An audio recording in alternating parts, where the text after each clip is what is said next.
up, guys? Today we're going to be talking about your Honda in the Infotainment Station Center, or the radio, the S001 error. Let's check it out. If your 2023 to 2025 Honda Accord is showing a persistent S001 error on the infotainment screen, do not replace the audio head unit until you check the vehicle's network update environment. You might assume that a completely frozen display or a failed software update means the internal hardware is permanently fried.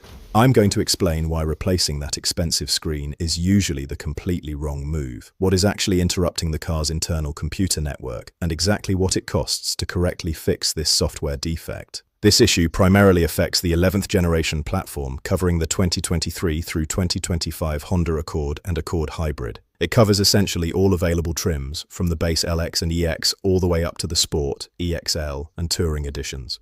These newer Accord models use an updated CAN gateway architecture that makes them specifically vulnerable to this exact type of communication failure.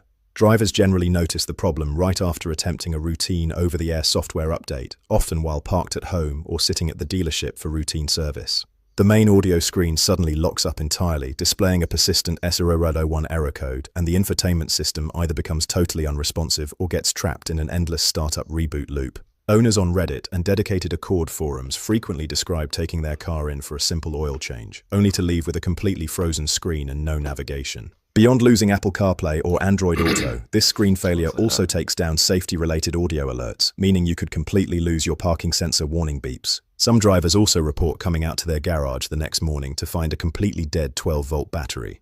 That severe parasitic drain happens because the locked-up infotainment system stays awake all night, desperately trying to reconnect to the failed update server while the car is turned off. It is incredibly common for both owners and independent technicians to assume the head unit experienced a catastrophic hardware failure requiring a full dashboard teardown.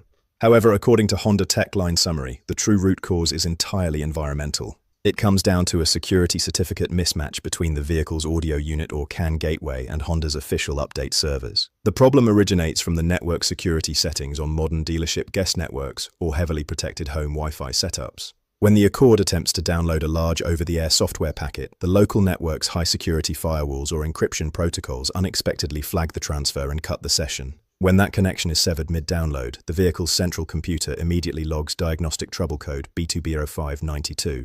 That specific code points directly to a CAN gateway error, confirming that the internal network communication stream has been critically interrupted. Once that gateway fault is triggered, the audio unit defaults into the frozen S001 error state as a built-in protective measure against further software corruption.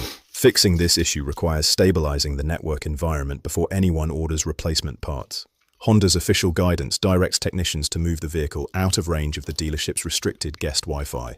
The car needs to connect to a stable, unrestricted 2.4 GHz mobile hotspot or a dedicated service network with zero firewall restrictions. Dealerships are also instructed to whitelist key Honda domains on their routers going forward. Once a clean network connection is established, a technician connects a Honda iHDS diagnostic scanner to the vehicle's diagnostic port, manually clears the B2B0592 code from the CAN gateway module, and restarts the OTA system.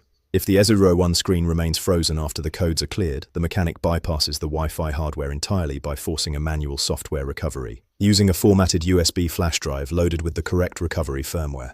Because this is a software conflict and a network security issue, you are paying for diagnostic scanner time and labor rather than expensive physical parts. At an independent shop charging around $95 an hour, expect a total somewhere between $95 and $150 to scan the network, clear the gateway codes, and force the USB recovery. At a Honda dealership charging $145 an hour, that same diagnostic and software recovery procedure will likely run between $145 and $290. Have you dealt with a frozen S001 screen or a mysterious dead battery after an update in your Accord? Let me know exactly what your experience was like down in the comments, and make sure to like and subscribe for more accurate repair breakdowns.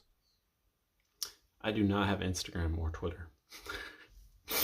Thank you guys for watching, and I'll see you in the next one.